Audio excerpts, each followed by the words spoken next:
요즘에 아기 울음소리를 듣기가 굉장히 어려워졌습니다. 주변에 신생아를 보는 것 자체가 아주 희귀해진 시대를 살아가고 있습니다. 그만큼 결혼도 많이 늦어지고 있고요. 또 결혼을 했어도 아이를 갖지 않는 가정이 많아지고 있습니다. 과거를 한번 생각해 볼까요? 여러분 6.25 한국전쟁 이후에 소위 말하는 그 1958년생들, 58년? 개띠라고 하는 그 전후 세대 베이비붐 시대이죠. 올해로 만 65세가 되었습니다. 당시에 58년생이 74만 명이었습니다. 74만 명.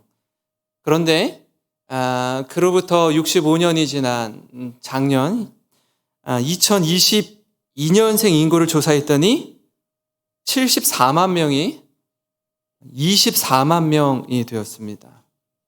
65년 만에 출생 인구가 3분의 1로 줄어든 거예요. 합계 출산율, 결혼해서 한 가정이 두 부부가 결혼해서 한 가정이 아이를 낳는 합계 출산율이 0.78명입니다. 한 명도 낳지 않는 시대가 된 겁니다. 그래서 세계적인 이 학자들이 뭐라고 이야기하냐면 추후에 인구 소멸 국가 1호가 대한민국이 될 것이다 라고 이야기해요. 이 지구에서 가장 먼저 소멸될 국가, 첫 번째 국가가 대한민국이 될 것이다 라고 이야기합니다. 한 걸음 더 나아가서 군산도 인구 소멸 지역으로 지정될 만큼 이 사태의 심각성을 그냥 넘길 수 없는 현실입니다. 제가 교회를 담임하는 목사로서 저는 우리 교회에 아기들의 울음소리가 이렇게 가득하고 아이들의 이 뛰어다니는 발자국 소리가 가득하기를 간절히 꿈꾸고 소망합니다. 그래서 앞으로 우리 교회 성도님들 가운데 자녀를 낳잖아요. 자녀를 낳아서 이 아이를 품에 안고 처음 교회에 나오면 그 아이 이름으로 만든 통장에 30만 원을 넣어줄 거예요. 30만 원을. 첫째 아이를 낳으면 30만 원. 둘째 아이를 낳으면 60만 원. 셋째 아이를 낳으면 100만 원. 네. 물론 큰 도움이 되지는 않겠지만 그래도 교회가 다음 세대 아이들을 위해서 그 아이의 시드머니로 또 얼마나 그 아이를 사랑하고 격려하고 축복하는지 조금이라도 그 마음이 전달되었으면 좋겠고 오늘부터예요. 앞으로 누가 아이가 태어났어요. 아이가 태어나서 아이를 안고 처음 교회에 올 때 그 아이 이름으로 만든 통장에 30만 원을 넣어서 선물로 드릴 겁니다. 사랑하는 성도 여러분, 지금도 늦지 않았어요. 오늘도 집으로 돌아가셔서 계획이 있으신 분은 이 출산 계획을 세우시길 바랍니다. 지난번에 제가 여러분에게 한번 질문을 드린 적이 있습니다. 어린아이가 태어나서 자라고 한 돌 전후로 해서 걷기 시작하는데 그 걷기 전까지 몇 번 정도 넘어지는지 한번 질문을 드린 적이 있습니다. 기억하세요? 몇 번 정도 넘어진 후에 아이가 아장아장 걷게 될까요? 3,000번 정도 넘어져야 됩니다. 3,000번 정도 넘어지고 일어나면 아이가 걸음마를 떼기 시작합니다. 그런데 우리가 이 아이가 넘어질 때마다 낙심하지 않는 건 이런 반복되는 넘어짐 속에서 반드시 언젠가 스스로 일어나서 걸을 것이라는 기대를 하기 때문입니다. 그런 맥락에서 오늘 말씀이 생각났는데요. 사실 우리 교회의 역사가 54년이라는 역사가 지났습니다. 이 시간 동안 여러 가지 위기와 어려움도 있었어요. 그래서 제가 성도님들을 만나서 영생교회 역사를 들어보면 크고 작은 어려움과 시련을 어떻게 통과해서 여기까지 왔는지 알 수 있었습니다. 제가 담임 목사이기에 더 그 부분에 대해서 귀 기울여 듣게 됩니다. 또 그 모든 시련을 함께 울고 웃으면서 인내하고 견디며 여기까지 오신 성도님들이 얼마나 귀하게 느껴지는지 모릅니다. 또한 그분들을 존경하게도 됩니다. 서두에 말씀드린 것처럼 여러분 어린아이가 두 발로 걷기까지 3,000번 이상 넘어지는 시간이 있습니다. 그 넘어짐의 시간을 통과해야 걸을 수 있어요. 걸을 수 있습니다. 여러분 이처럼 우리도 살면서 반드시 경험하는 넘어짐의 시간이 있습니다. 넘어지는데 넘어질 때 어떻게 해야 되는가 반드시 기억할 것을 몇 가지 좀 나누려고 하는데요. 넘어질 때 반드시 기억할 것, 그 첫째는 누구나 넘어질 수 있다는 거예요. 누구나 넘어질 수 있습니다. 여러분 우리는 살면서 얼마나 넘어지지 않으려고 애쓰는지 모릅니다. 인간의 당연한 본능이기도 하죠. 하는 일마다 잘 되고 승승장구하고 우리의 이름도 날리고 우리의 이름도 높아지고자 하는 마음, 누구나 가지고 있는 마음입니다. 그러나 살다 보면 넘어지지 않으려고 온몸에 힘을 잔뜩 주면 줄수록 몸이 경직되고 그런 상태에서 넘어지면 아주 크게 넘어집니다. 제가 어릴 때 그 스케이트장에 가서 처음 스케이트를 탔을 때입니다. 아주 얇은 스케이트 아래 이 몸을 지탱하고 서서 한 걸음 한 걸음 내딛는데 이게 쉽지 않은 거예요. 안 넘어지려고 이렇게 아등바등 거리다가 한번 쿵 하고 넘어지는데 굉장히 아프더라고요. 이렇게 몇 번이고 넘어지고 일어나기를 반복해서 왼발 오른발 왼발 오른발 스케이트를 타기 시작했습니다. 왜 이 스케이트를 타다가도 그렇고 우리 인생의 여정 가운데도 크게 넘어져요? 넘어지지 않으려고 온몸에 힘을 잔뜩 주기 때문입니다. 잘 넘어지는 법을 배우는 운동이 하나 있습니다. 잘 넘어지는 법. 뭐가 있을까요? 어떤 운동은 계속 넘어지는 법부터 배우기 시작해요. 유도가 그렇습니다. 유도. 낙법이 있어요. 낙법. 잘 넘어져야 되는 거예요. 등으로 잘 넘어지면 안 아프게 넘어질 수 있습니다. 넘어지는 것부터 훈련하는 게 유도입니다. 잠언 24장 16절 오늘 읽은 말씀인데요. 대저 의인은 7번 넘어질지라도 다시 일어나려니와 악인은 재앙으로 말미암아 엎드러지느니라. 그래서 오늘 말씀에 의인은 몇 번 넘어진대요? 7번 넘어진다라고 합니다. 다시 말해서 여러분 의인이라도 넘어질 수 있다라고 이야기하는 거예요. 의인이어도 누구나 살다 보면 넘어질 수 있습니다. 마치 절대 넘어지면 안 되는 것처럼 살지 않아도 됩니다. 험한 세상 살다 보면 실수할 수도 있고 실패할 수 있습니다.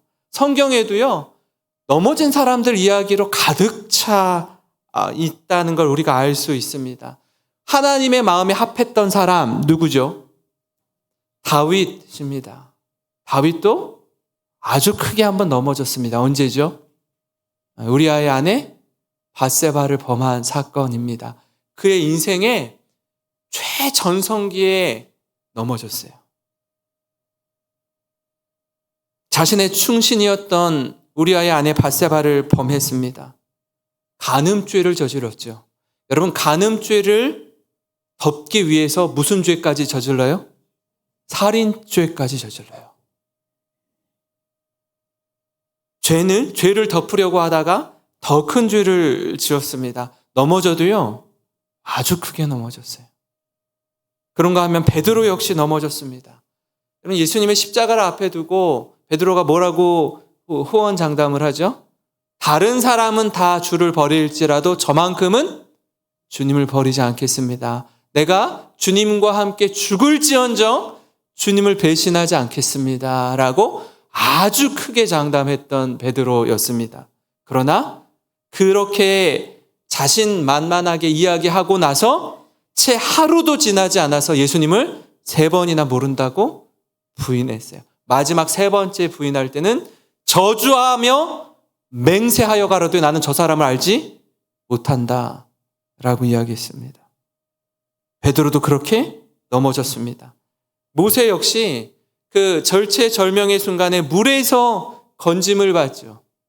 요 작은 갈대 상자에 엄마가 이렇게 요게벳이 나일 강가에 뛰어서 그 이집트 파라오의 딸에 의해서 건짐을 받습니다. 그래서 물에서 건짐받았다라는 뜻의 이름 모세라고 지었습니다. 그가 40세 될 때까지 이집트의 왕자로 있다가 히브리 동족이 아주 심하게 매질을 당하고 구타를 당하자 그를 구하기 위해서 이집트 병사를 돌로 쳐 죽이는 사건이 벌어집니다.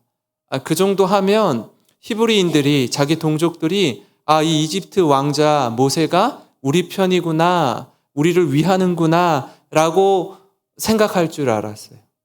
그 다음날 또 같은 상황이 펼쳐지는데 이번에는 히브리인끼리 싸우는 거죠. 너희들이 왜 같은 민족끼리 다투니? 이래서 되겠니? 라고 하자 네가 우리의 재판관이냐? 너 어제 이집트 병사 돌로 쳐서 죽이더만 우리도 죽일 거냐?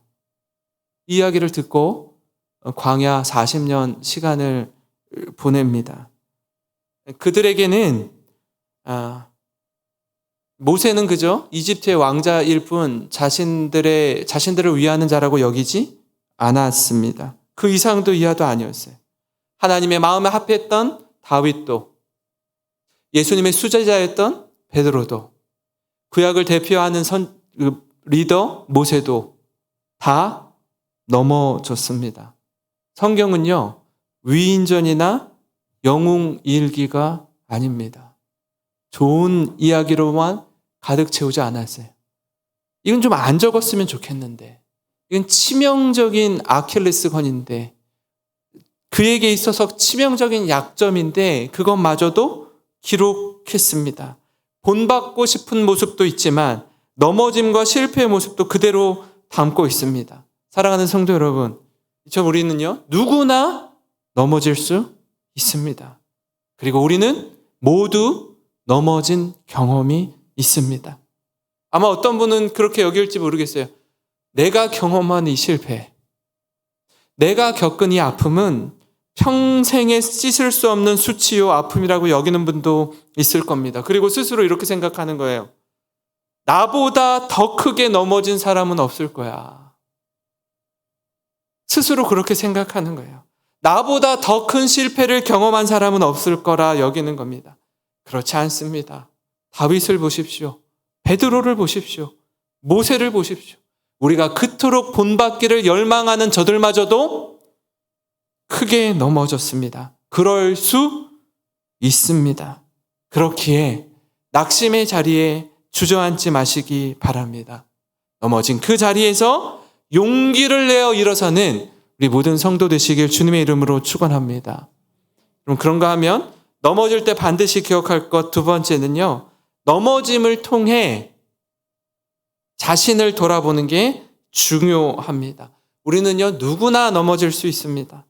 그 넘어진 시간을 통과할 때 자신을 돌아보는 게 너무 중요합니다. 여러분, 이걸 놓치면 넘어져서 아프고 넘어져서 낙심하고 자꾸 위축되고 주눅들게 마련이에요. 오늘 말씀을 다시 한번 같이 한 목소리로 읽어볼까요? 시작. 대저 의인은 7번 넘어질지라도 악인은 재앙으로 말미암아 엎드러지느니라. 아멘. 여러분, 의인은 7번 넘어질지라도 어떻게 해요? 다시 일어납니다. 몇 번 넘어졌느냐보다 더 중요한 건 뭐예요? 넘어진 그 자리에서 다시 일어나는 거예요. 그게 더 중요합니다. 어린아이가 3,000번 넘어져도요, 3,001번 일어나면 됩니다. 그러면 걸을 수 있습니다. 많이 실패한 것보다 더 중요한 것은 실패를 딛고 일어서는 믿음입니다. 넘어짐보다 더 중요한 건 그 시간을 통해 돌아봄의 시간을 갖는 거예요. 무엇이 잘못되었는지, 어디서부터 잘못되었는지 스스로 점검하고 돌아보는 겁니다. 자기 점검, 자기 직면의 시간이 필요합니다. 이 시간을 회피하거나 직면하지 않으면 반복해서 넘어지고 또 넘어져요. 가장 안타까운 건 뭐냐면 넘어짐과 실패의 문제가 아니라 이 시간을 통해서 깨닫는 게 아무것도 없는 사람. 그게 가장 안타깝고 큰 문제입니다. 고생은 있는 고생 없는 고생은 다 사소했는데 깨닫는 게 아무것도 없어요. 입술에 뭐만 있어요? 불평, 불만, 원망으로만 가득 차 있어요.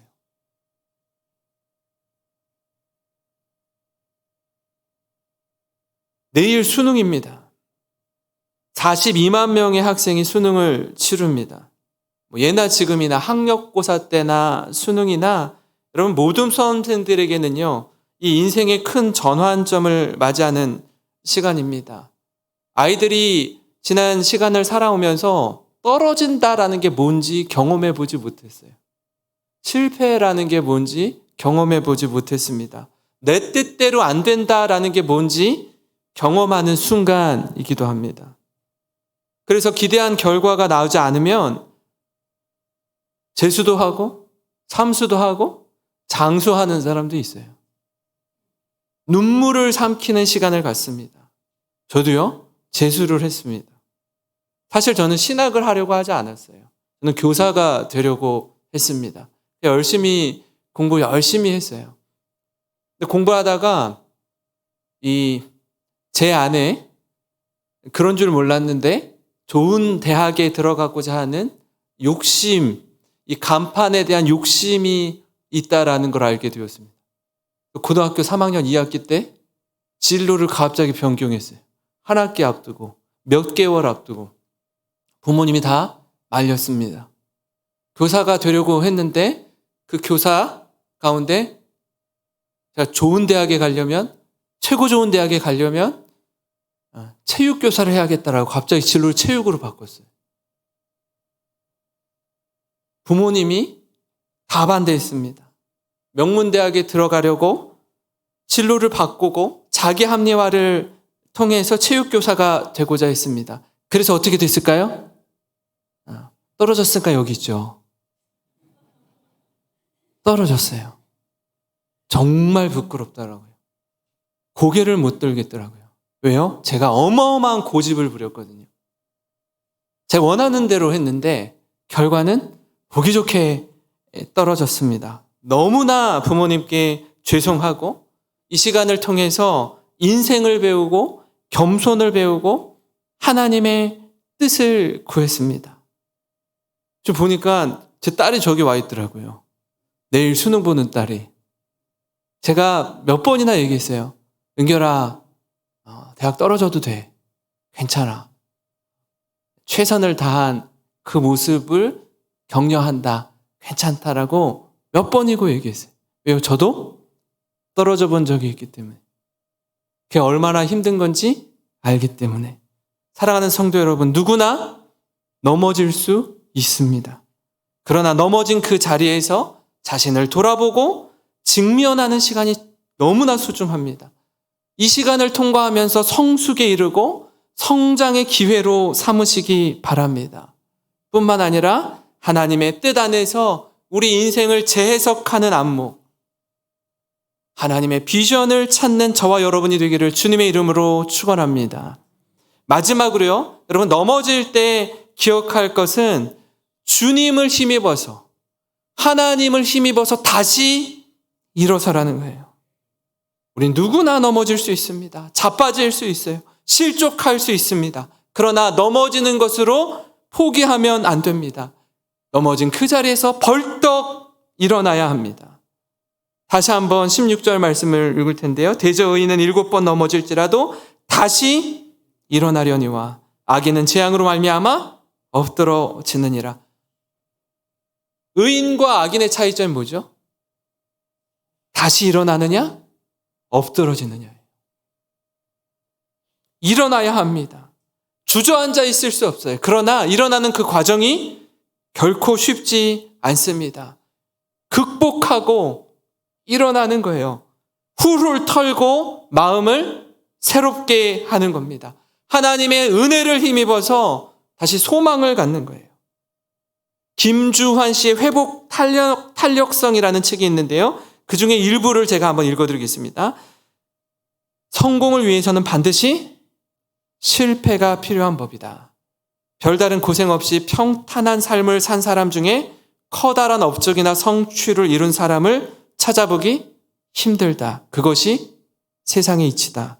위인들은 역경에도 불구하고 위인된 것이 아니라 사실 역경 덕분에 위대한 업적을 이룰 수 있었던 것이다. 이들에게는 역풍이 오히려 반가운 존재이다. 여러분, 우리 모두는요, 인생의 역경을 이겨낼 잠재적인 힘을 가지고 있습니다. 이걸 회복 탄력성이라고 부릅니다. 역경을 딛고 다시 일어설 힘을 얻는 겁니다. 그 다시 일어설 때 하나님이 그 각 사람을 찾아와서 만나주시고 일으켜 세우는 그 양상이 다 다릅니다. 우리 모두 마찬가지예요. 예를 들면 예수님을 3번 부인한 베드로에겐 예수님이 친히 찾아와 주셨습니다. 어떤 모습으로? 처음 베드로를 콜링했을 때, 부를 때의 모습으로. 그가 예수님 처음 만났던 때가 어떤 때죠? 열심히 고기를 잡는데 밤이 맞도록 수고하여 고기를 잡았는데 고기를 잡았어요? 못 잡았어요? 아무것도 못 잡았어요. 그때 예수님이 찾아와 깊은 데로 가서 그물을 내려라. 그리고 만나주셨어요. 예수님을 3번 모른다고 부인했던 베드로가 다시 예수님의 죽음과 부활 이후에 고기 잡으러 갑니다. 그리고 또 그날처럼 열심히 그물을 내리는데 고기를 잡아요? 못 잡아요? 못 잡아요. 그때 또 찾아가서 부르시는 거예요. 친히 조반도 준비해 주시고 다시 그에게 사명을 주십니다. 탕자는 어땠어요? 아버지를 멀리 떠난 탕자. 그 탕자를 찾아가지 않았어요. 아버지 어떻게 해요? 집에서 기다렸어요. 탕자가 돌아오기까지 기다렸어요. 베드로처럼 친히 찾아가 만나지 않았어요. 다시 돌아올 걸 기다렸습니다. 요셉은요? 애굽의 종으로 팔려간 요셉. 얼마나 험난하고 힘든 여정을 보냈습니까? 종으로, 죄수로. 그때 성경은 계속 기록하는 반복되는 내용이 있습니다. 여호와께서 요셉과 함께 하심으로. 여호와께서 요셉과 함께 하셨습니다. 애굽의 종으로 있을 때나 심지어 감옥 안에 죄수로 있을 때에도 여전히 여호와 하나님은 요셉과 함께 해주셨습니다. 여러분, 이처럼 우리 주님은요, 우리 각 사람에게 맞춤식으로 넘어진 그 자리에서 우리를 일으켜 세우는 분인 줄 믿으시기 바랍니다. 여러분에게 어떻게 다가오시는지 그 하나님을 기대하는 가운데 살아가시기를 바랍니다. 이사야 60장 1절을 같이 한번 읽겠습니다. 시작. 일어나라, 빛을 발하라. 이는 내 빛이 이르렀고 여호와의 영광이 내 위에 임하였음이니라. 아멘. 주님은 우리에게 실패한 그 자리에서 일어나라고 말씀합니다. 일어나서 빛을 발하라는 거예요. 빛은 감출 수가 없습니다. 여러분, 과거의 아픔을 딛고 다시 일어서는 용기를 내야 합니다. 제가 우리 성도님들을 만나서 이런저런 이야기를 나누다 보면 어느 누구도 인생에서 큰 아픔, 상처, 눈물을 경험해 보지 않은 사람은 단 한 사람도 없었습니다. 넘어짐의 순간, 실패의 시간을 모두 통과했습니다. 정도의 차이는 다 있을 거예요. 그러나 모든 분들에게 힘들고 어려운 아픔의 시간이었습니다. 그 시간을 견디고 참고 극복했기에 오늘 이 자리에 우리 성도님들이 계신 줄 믿습니다. 여러분, 이게 어떻게 가능해요? 어떻게 가능해요? 넘어진 그 자리에서 우리에게 소망을 주시는 분이 계셔요. 그분이 바로 우리 주님인 줄 믿으시기 바랍니다. 넘어진 자리에서요, 우리 자신을 계속 생각하면 소망이 없어요. 그러나 그 자리에서 주님을 바라보면 다시 일어날 소망이 있는 줄 믿습니다. 나는 부족하지만 우리 주님을 의지하며 나아가는 겁니다. 말씀을 정리하겠습니다. 사랑하는 성도 여러분, 우리는요, 누구나 넘어질 수 있습니다. 넘어진 것 자체를 부끄러워하지 마십시오. 오히려 넘어진 그 자리에서 자신을 돌아보는 성장의 도구로 삼으시기 바랍니다. 성숙의 기회로 삼으시기 바랍니다. 그리고 그 넘어진 자리에서 다시 일어나세요. 주님 손잡고 일어서기 바랍니다. 내 힘으로는 일어날 힘도 없고 무기력하고 아무것도 아닌 것 같은데 나와 함께 하시는 하나님으로 말미암아 살 소망을 얻고 함께 하시는 하나님을 자랑하고 높이는 우리 영생교회 모든 성도님 되시기를 주님의 이름으로 축원합니다.